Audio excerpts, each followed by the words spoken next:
Alden, it's your update. Yung morning run ni Alden dyan sa Pasig City kasama yung mga ka-gym buddies niya. And tumakbo si Alden ng 9.3 kilometers sa loob ng 1 hour at 11 minutes. Unstoppable. Yan. At IG story ni Alden. Yung cover ni Alden sa Mega Entertainment at yung caption, play about it more than you think about it.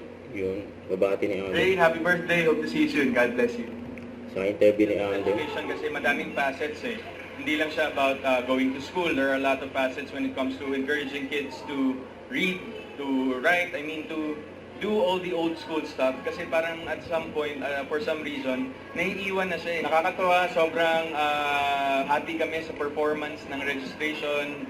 Ang daming gustong sumuporta.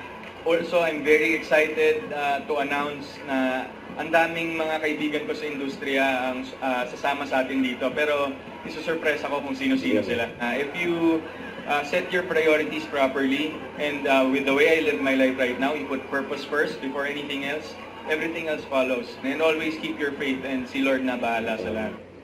Don't forget to subscribe.